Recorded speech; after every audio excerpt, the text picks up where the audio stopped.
है एवरीवन। आप सुन रहे कहानी बिलीनियर्स हार्ड हस्बैंड, मेरे यानी कि दिव्या सिंह चाहत के साथ। तो चलिए शुरू करते हैं। भाग 32। उस घटना के बाद आदित्य मलिक काफ़ी ज़्यादा टूट से गए थे। अपने भाई को खोने का गम, जिसकी वजह कहीं ना कहीं वह खुद ही था, और यह बात आदित्य मलिक भी काफ़ी अच्छे से समझते थे, लेकिन वह इसे मानने को तैयार नहीं थे। इस वजह से हमेशा से वह इसके पीछे सारिका माहेश्वरी को ही जिम्मेदार ठहराते आ रहे थे, और यही कारण भी था जिसकी वजह से वह आयत को भी अपने घर की बहू बनाने के लिए तैयार नहीं थे। लेकिन आज कविता मलिक ने उनके उस जख्म को जैसे कुरेदते हुए उसे ताज़ा कर दिया था, क्योंकि इस वक्त उन घटनाओं को सोचते हुए उनकी आंखों में एक नमी सी तैर गई थी। तो उधर दूसरी तरफ अपने कमरे में मौजूद आरुष की भी आंखों से जैसे उसकी नींद अभी कोसों दूर थी। अपने कमरे से अटैच्ड बालकनी में खड़ा इस वक्त वह भी किसी गहरी सोच में डूब चुका था। जैसे इस वक्त वह भी आदित्य मलिक की तरह अपने अतीत की किसी यादों में खो चुका था। सालों पहले, उस वक्त जब उसका अपने स्कूल में आखिरी साल चल रहा था, बचपन से ही हर वक्त आयत से नफरत करने वाला आरुष, जिसकी आंखों में उस दिन एक अलग चमक थी। हर रोज की तरह उस दिन उसे आयत से नफरत या फिर उसे देखकर उसे कोई चिढ़न नहीं हुआ था, बल्कि उसकी नज़रें हर वक्त उसे ही तलाशती हुई उसे घंटों तक देखने की लालसा ली रहती थी। उस दौरान उसकी धड़कनें भी जैसे अपनी गति पकड़ लेती थी। लेकिन यह ऐसा क्यों हो रहा था? उस फीलिंग से आरुष अनजान था। और जब उसने सारिका माहेश्वरी के उस एक्सीडेंट के बारे में सुना, उस वक्त आयत की हालत देखकर जैसे उसे भी अपने अंदर कुछ टूटता हुआ महसूस हुआ था। उस वक्त ही उसने सोच लिया था कि वह आयत की परछाई बनकर पूरी जिंदगी उसके साथ रहेगा, उसे खुश रखेगा। इस वजह से वह उससे कोसों दूर रहने के बावजूद भी हर रोज उसे मैसेज करता। भले ही बदले में आयत उसकी बातों का कोई जवाब नहीं देती थी, लेकिन वह उसके मैसेज को जैसे ही पढ़ती थी, आरुष उसे खुद के करीब महसूस करके ही खुश हो जाया करता था। लेकिन जिस दिन आयत ने उसे ये कहा था कि वह किसी दूसरे शख्स के साथ रिलेशनशिप में है, आरुष एक बार फिर से जैसे टूट चुका था, और उसके बाद उसने आयत को खुद से हमेशा के लिए दूर भी कर दिया था। लेकिन डिग्री पूरा होते ही जब वह वापस अपने घर लौट कर आया था, उसने एक बार फिर से उस बारे में छानबीन करना शुरू कर दिया था, जहाँ वह सारी बातें जिसे उस वक्त आयत ने कहा था, उन सभी को झूठा साबित होते देख आरुष को भी जैसे अपने उस फीलिंग का एहसास हो चुका था कि उसे आयत से मोहब्बत है, और अपने इसी मोहब्बत के खातिर उसे गलत लोगों की नज़रों से सुरक्षित रखने के लिए की खातिर उसने अब तक इतने स्वांग रचे थे। लेकिन आज एक बार फिर से जैसे उसे खुद के भीतर कुछ टूटता हुआ महसूस हो रहा था। शायद इसकी वजह आदित्य मलिक और उनकी बातें थी, क्योंकि इस वक्त वह खुद को ऐसा महसूस कर रहा था जैसे उसने दो नाव की सवारी कर ली हो, दो अलग अलग फर्ज, जिनमें से वह किसी से भी मुंह नहीं मोड़ सकता था, लेकिन उन्हें साथ लेकर चलना भी पॉसिबल नहीं था। वह इसी उधेड़बुन में अभी उलझा हुआ था कि तभी किसी ने उसके दरवाजे पर दस्तक दे दी थी। नजरें घुमाकर पीछे देखा तो इस वक्त उसके कमरे के भीतर आदित्य मलिक खड़े थे। उन्हें देख आरुष की भौहें एक क्षण के लिए सिकुड़ चुकी थी, लेकिन वह कुछ कहता उससे पहले आदित्य मलिक ने कहा, अभी तक तुम सोए नहीं? जिनकी बातों पर आरुष एक बार फिर से कुछ कहता, उससे पहले ही आदित्य मलिक उसके बेड पर बैठते हुए बोले, आओ बैठो, मुझे तुमसे कुछ बात करना है। आदित्य मलिक के इन बातों को सुन आरुष के चेहरे पर एक हैरानी साफ नजर आ रही थी, लेकिन वह भी बिना कुछ कहे आदित्य मलिक के बगल में जाकर बैठ गया था। इस वक्त खामोशी वहाँ दोनों के चेहरों पर थी, लेकिन उसे तोड़ते हुए आदित्य मलिक ने ही आगे कहा था, सालों पहले जो भी हुआ था वो ठीक नहीं हुआ था।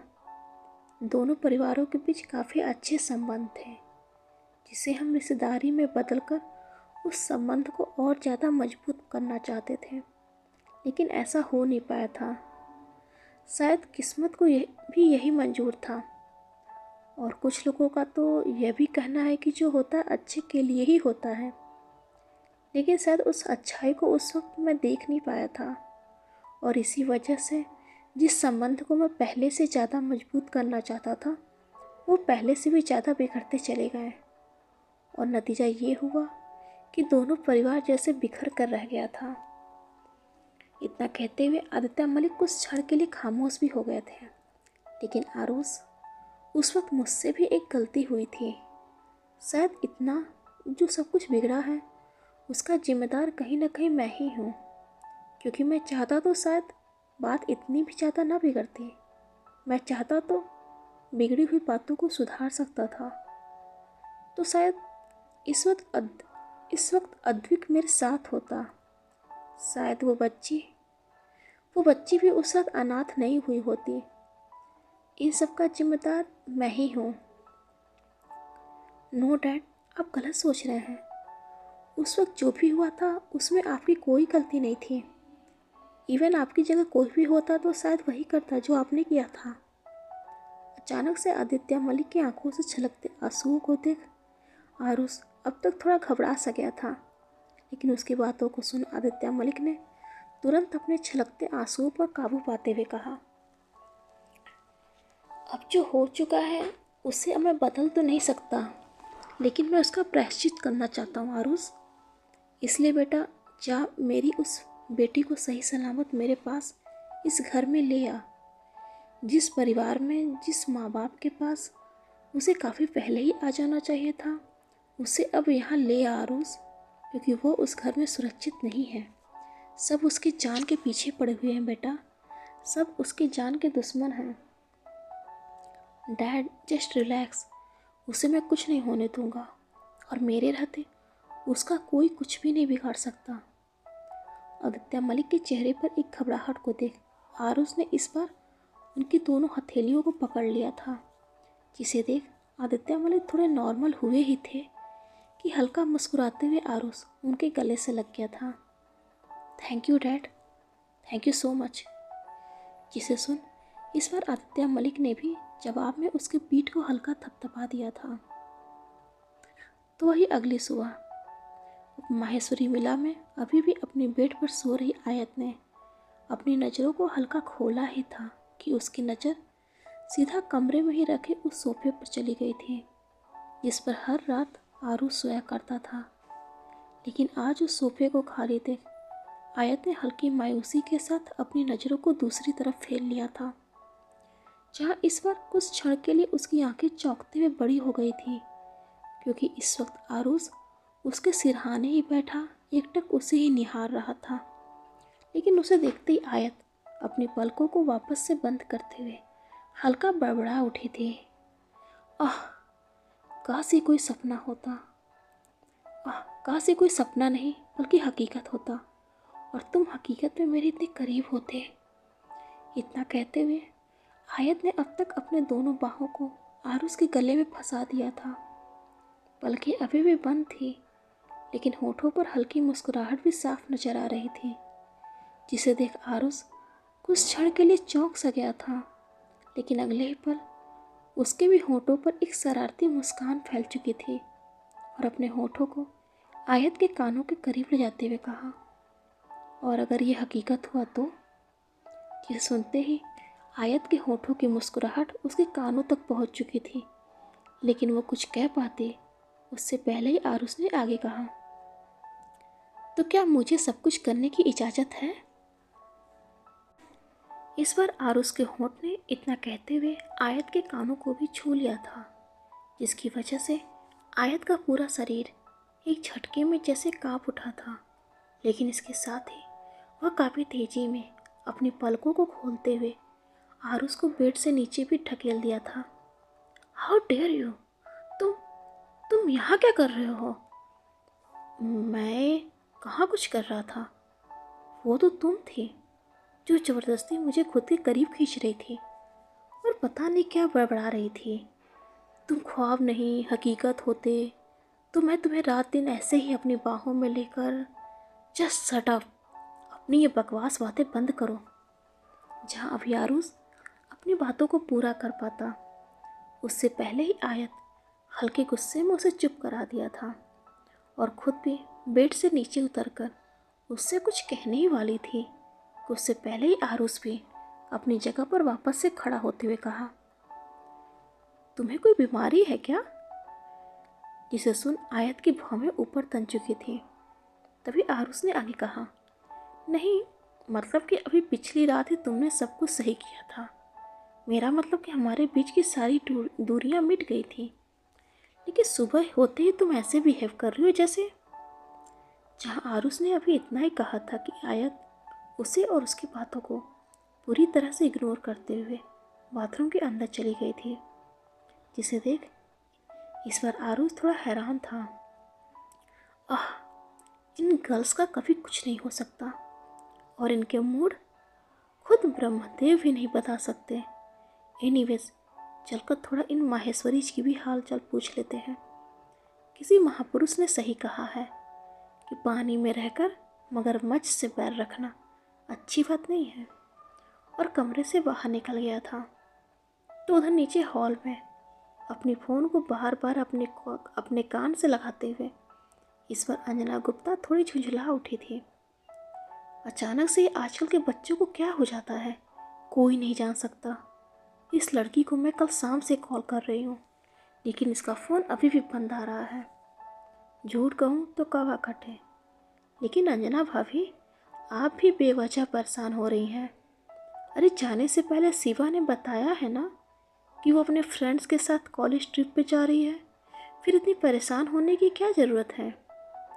अंजना गुप्ता को परेशान देख सुलोचना ने कहा। जिनकी बातों को सुन अंजना गुप्ता या फिर बसंत अवस्थी या फिर राकेश गुप्ता ही कुछ कहते, उससे पहले ही राकेश गुप्ता के करीब खड़े होते हुए आरुष ने कहा, क्या हुआ? कुछ सीरियस मैटर हो गया क्या? अचानक से उसका इतना कहना था कि राकेश गुप्ता थोड़े चिहुक से गए थे। डर की वजह से उन्होंने अपने सीने पर अपनी हथेलियों को रख दिया था। तुम यहाँ क्या कर रहे हो? राकेश गुप्ता ने कहा था। फिलहाल तो ब्रेकफास्ट करने आया था, लेकिन आप लोगों के चेहरे के उड़े हुए रंग को देखकर सोचा थोड़ा हालचाल भी पूछ लूं।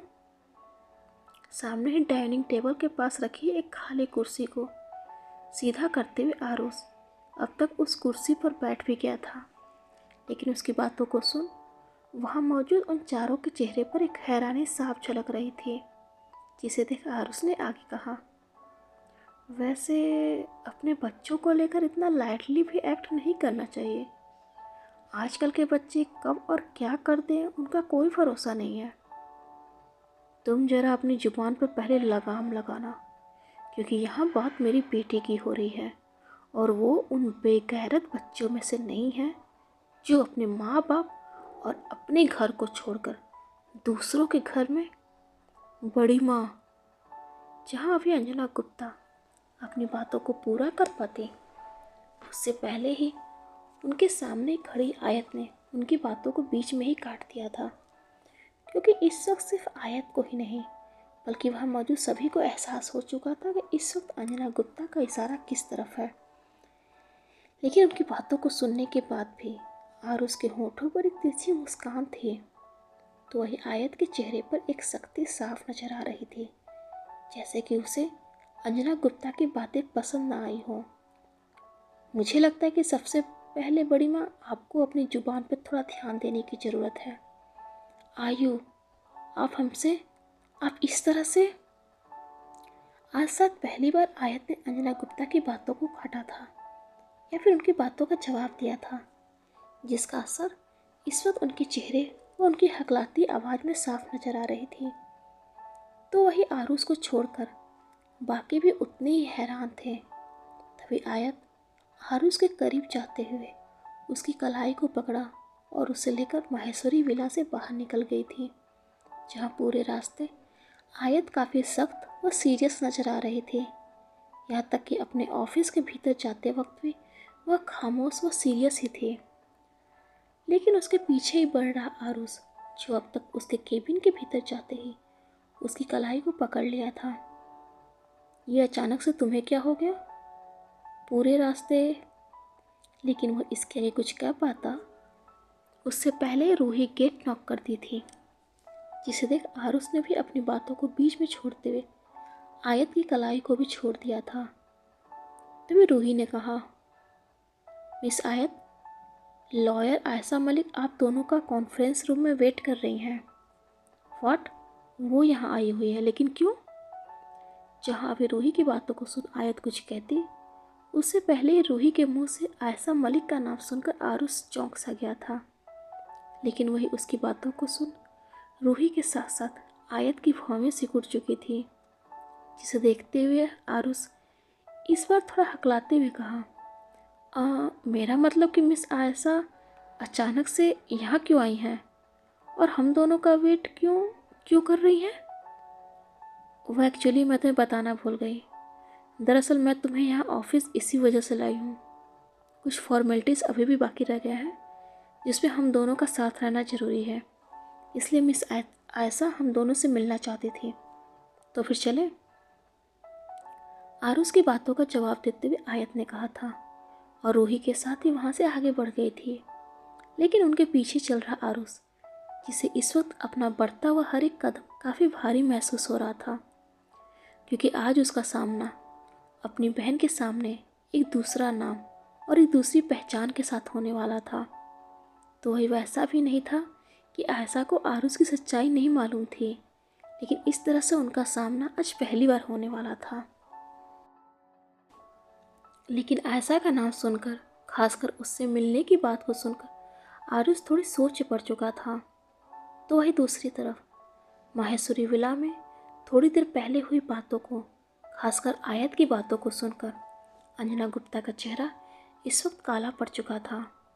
सोफे पर बैठी वह गुस्से में ही लगभग हाँफ रही थी कि तभी उनके गुस्से में जैसे घी डालते हुए सुलोचना ने कहा, झूठ कहूँ तो कौवा काटे, लेकिन अंजना भाभी, आज आयत ने आपके परवरिश का सही हक अदा किया है।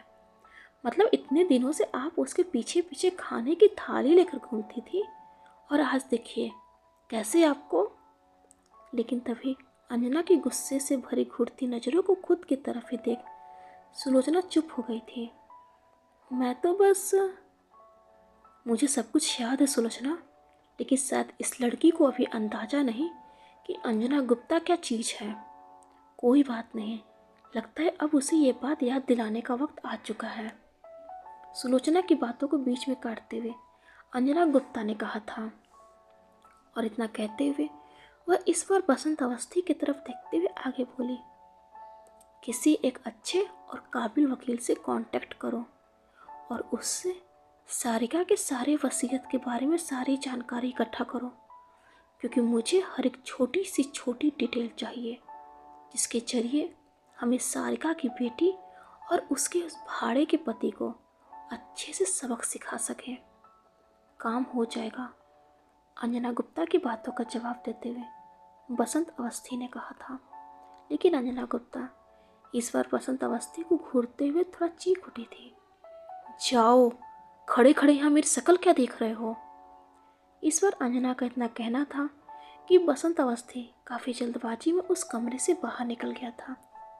तो उधर दूसरी तरफ कॉन्फ्रेंस रूम में बैठी आयशा और उसके ठीक सामने ही बैठे आयत और आरुष, जहाँ इस वक्त माहौल में एक खामोशी थी। शायद आयशा को ये सच्चाई मालूम था, लेकिन आज उसे खुद से अपनी नज़रों के सामने देख जैसे उसे समझ में ना आ रहा हो कि वह क्या कहे। तो वही आरुष का भी कुछ वैसा ही हाल था। हर वक्त एक सख्त पर्सनालिटी में रहने वाला आरुष मलिक आज एक झूठ की वजह से अपनी बहन के सामने थोड़ा सा सकुचाया हुआ बैठा था। तभी काफ़ी वक्त बीत जाने के बाद उस खामोशी को तोड़ते हुए आयत ने कहा, मिस आयशा, आपके जो भी फॉर्मेलिटीज़ थे उन्हें पूरा कर लें। आयत का इतना कहना था कि आयशा भी जैसे अब तक किसी सोच से बाहर आ चुकी थी। यस यस मिस आयत, इतना कहते हुए आयशा ने अब तक एक फाइल को आयत और आरुष के सामने खोलते हुए कहा, आप दोनों को यहाँ कुछ सिग्नेचर करने हैं।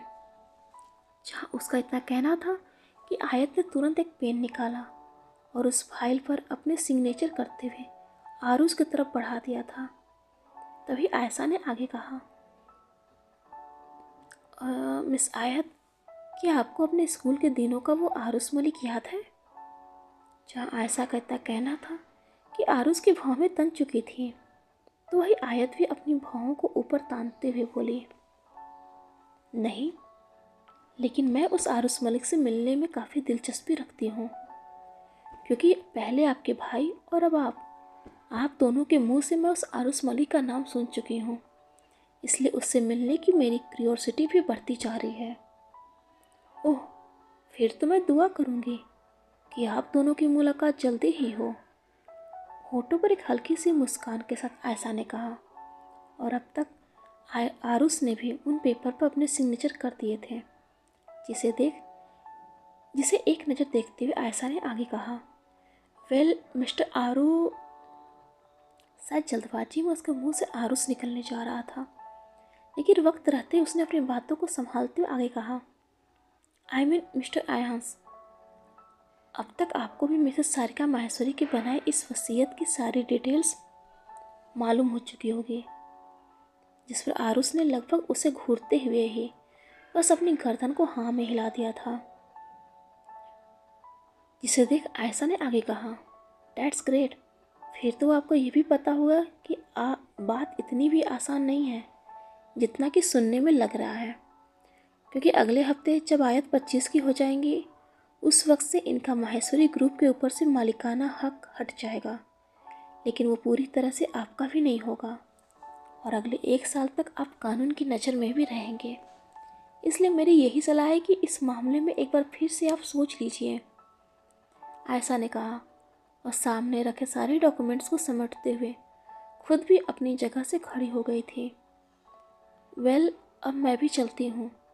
नेक्स्ट वीक हमारी आखिरी मुलाकात होगी, लेकिन आप दोनों से ऐसे साथ में मिलकर अच्छा लगा, स्पेशली आपसे mister Ayans. You have a charm जो किसी को भी अपनी तरफ अट्रैक्ट करने के लिए काफ़ी है। और आरुष के सामने अपनी हथेली को बढ़ा दिया था, जिसे देख आरुष भी हल्का मुस्कुराते हुए आयशा की हथेलियों को पकड़कर हल्का दबा दिया था। तभी आयशा उसके बगल से गुजरते हुए इस पर उसके कंधे को हल्का दबा दिया था, जिस पर आरुष भी बस एक नासमझी में हल्का मुस्कुरा दिया था।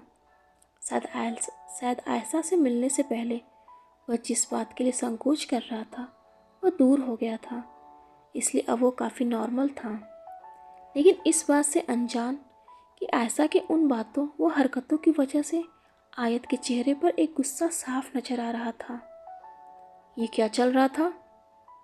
जहाँ अभी आरुष पीछे मुड़ते हुए आयशा को देख हल्का मुस्कुरा ही रहा था कि तभी बगल में खड़ी आयत ने काफ़ी सख्ती में कहा था, लेकिन उसकी बातों को सुन आरुष अभी भी थोड़ा कंफ्यूज था। व्हाट? अभी जो सब चल रहा था उसका क्या मतलब था? क्या चल रहा था? हैरानी में आरुष ने कहा था। शायद अभी भी उसकी कन्फ्यूज़न दूर नहीं हुई थी, तो वही आयत जो काफ़ी ज़्यादा चिढ़ी हुई नजर आ रही थी, गुस्से में ही लगभग झुझलाते हुए कहा, तुम उसे पहले से ही जानते हो?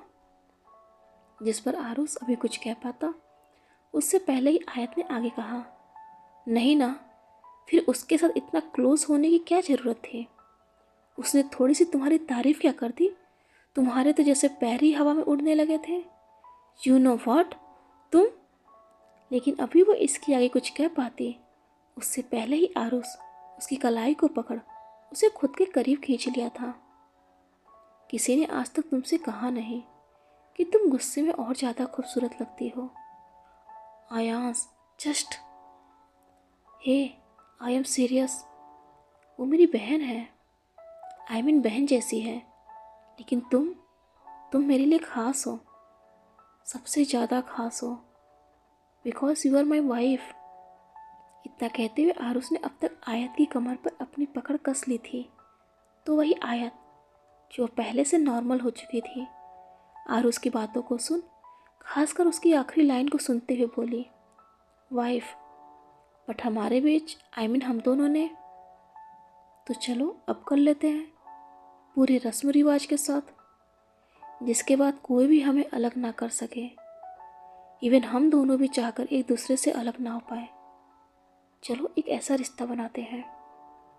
इस बार आरुष की इन बातों को सुन आयत कुछ क्षण के लिए उसे ही एकटक देखती रह गई थी, लेकिन कुछ क्षण बीतने के बाद उसके होंठों पर एक हल्की सी मुस्कान थी और उसके साथ ही अपने पंजों पर थोड़ा ऊपर उठते हुए उसने अपने लिप्स आरुष के लिप्स से जोड़ दिए थे। लेकिन इस बात से अनजान कि इस वक्त शायद आयत को ढूंढते हुए अक्षत अभी कॉन्फ्रेंस रूम के दरवाजे तक ही आया था कि वह दोनों को इस वक्त इतना करीब देख गुस्से में उसकी मुट्ठियां लगभग कस चुकी थी।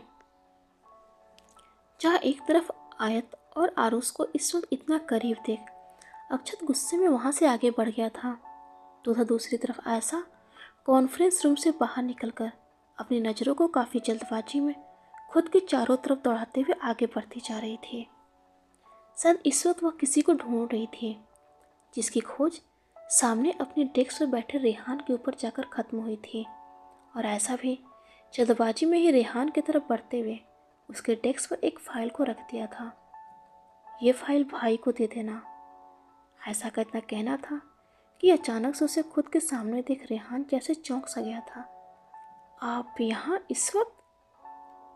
इस फाइल को सीधा भाई के ही हाथ में देना प्लीज़, क्योंकि ये फाइल भाई और आयत दोनों के लिए काफ़ी इम्पोर्टेंट है, लेकिन ध्यान रहे ये किसी तीसरे के हाथ में नहीं जाना चाहिए।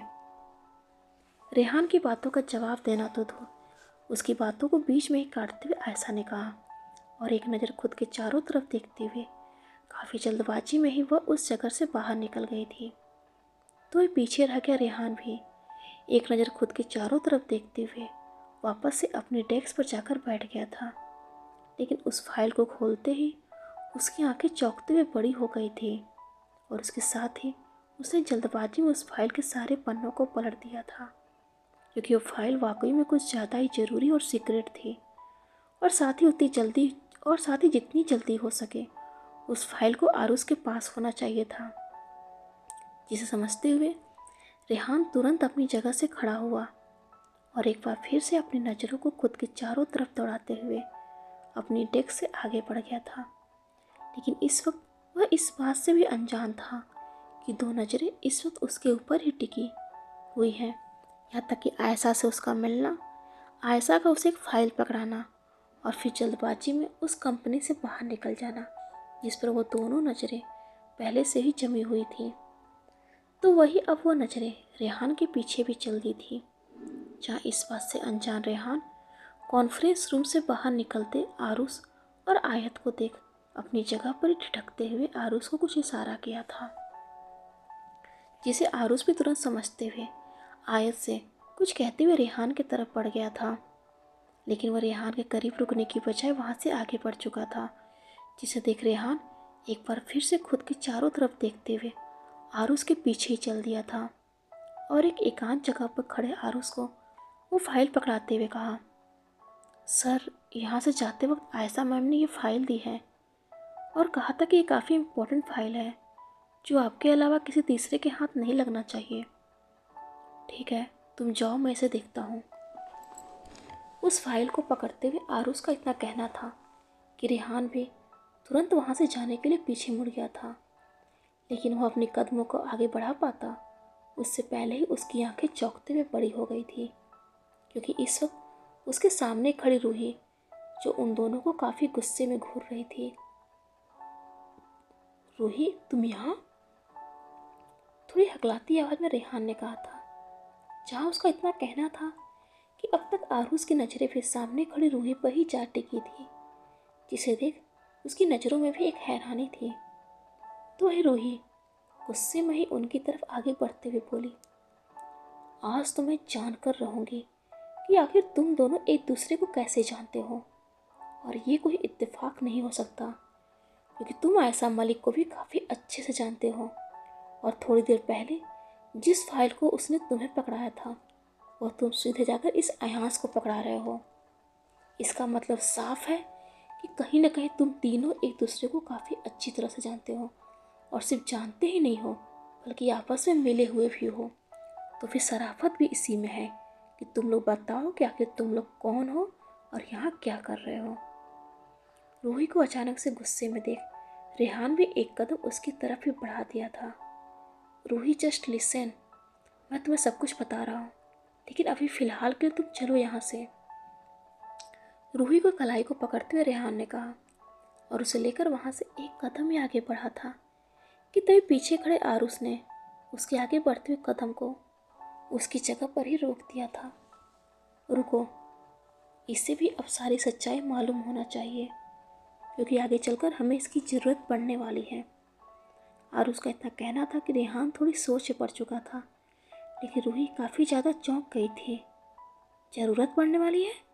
इसका क्या मतलब हुआ आयांश? तुम लोग कोई क्रिमिनल तो नहीं हो ना? कोई फ्रॉडगिरी तो नहीं कर रहे हो ना? मैं पहले ही वार्निंग दे रही हूँ, अगर इनमें से तुम दोनों कुछ भी निकले तो मैं सीधा पुलिस को जाकर तुम दोनों की सारी सच्चाई बता दूंगी। इस बार रूही की इन बातों को सुन रेहान थोड़ा झुझला उठा था। यार, कभी तुम मेरे बारे में थोड़ा सही सोचा करो, क्योंकि जब भी तुम मेरे बारे में कुछ सोचती हो हमेशा गलत या फिर उल्टा ही सोचती हो।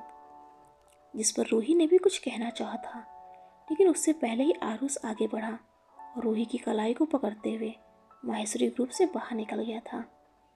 तो इधर अपने केबिन के भीतर आयत ने जैसे ही कदम रखा था, एक कुर्सी पर बैठे हुए अक्षत को देख वो चौंक गई थी। तुम यहाँ क्या कर रहे हो? इस बार आयत ने थोड़ी सख्ती में कहा था, यहाँ तक कि उसके चेहरे पर भी यह भाव साफ झलक रहा था कि अक्षत को देखकर उसे कुछ खास खुशी नहीं हुई थी। जिसे समझते हुए अक्षत ने कहा, क्या हुआ? तुम्हारे चेहरे के भाव से ऐसा क्यों लग रहा है जैसे मुझे यहाँ देखकर तुम्हें खुशी नहीं हुई? यह मेरा घर नहीं, मेरा ऑफिस है, और यहाँ आने से पहले तुम परमिशन लेना पड़ता है। इस बार भी आयत ने थोड़ी सख्ती में ही कहा था और आगे बढ़ते हुए अपनी कुर्सी पर जाकर बैठ गई थी। तुम्हें यहाँ आने से पहले एक बार मुझसे पूछना चाहिए था, एटलीस्ट मेरी असिस्टेंट से ही मेरे बारे में पूछ कर आना चाहिए था। आई एम सॉरी, मुझे लगा कि हम दोस्त हैं, तो दोस्ती में ऐसी किसी फॉर्मेलिटीज की ज़रूरत नहीं पड़ती है, अक्षत ने कहा। जिसे सुन आयत भी इस बार थोड़ा नॉर्मल होते हुए बोली, बोलो क्या काम था? वो मैं ये पूछने आया था कि कुछ दिन पहले मैंने तुमसे काम के सिलसिले में बात किया था कि मुझे तुम्हारी कंपनी में कोई काम मिल जाता तो अच्छा होता, लेकिन अभी तक तुम्हारा कोई जवाब नहीं आया था, इसलिए इस बारे में मैं खुद ही पूछने के लिए यहाँ चला आया था, अक्षत ने कहा। जिसकी बातों को सुन आयत अभी कुछ कहती, उससे पहले ही अक्षत अपने चेहरे पर एक तिरछी मुस्कान लाते हुए आगे कहा, आजकल देख रहा हूँ तुम कुछ ज़्यादा ही बिजी हो गई हो। मतलब पहले भी तुम काम करती थी, लेकिन अब काम के अलावा भी जैसे it's none of your business. और तुम्हें यह बात याद होनी चाहिए कि मैं अपनी पर्सनल और प्रोफेशनल लाइफ को अलग रखती हूँ, और उसमें ताका झाकी करने वाले लोग मुझे बिल्कुल पसंद नहीं है। अक्षत की बातों को बीच में काटते हुए आयत ने कहा था, लेकिन अभी भी अक्षत के चेहरे पर तिरछी मुस्कान बरकरार थी।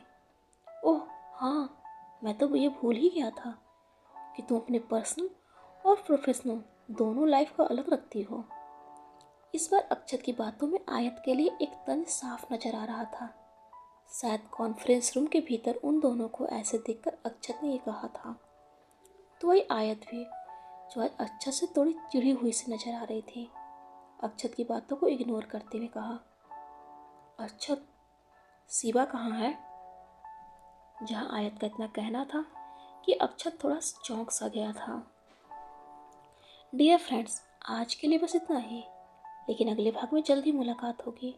और हाँ, आपको मेरी स्टोरी पसंद आ रही है तो प्लीज़ लाइक शेयर और सब्सक्राइब जरूर कीजिएगा। हर हर महादेव।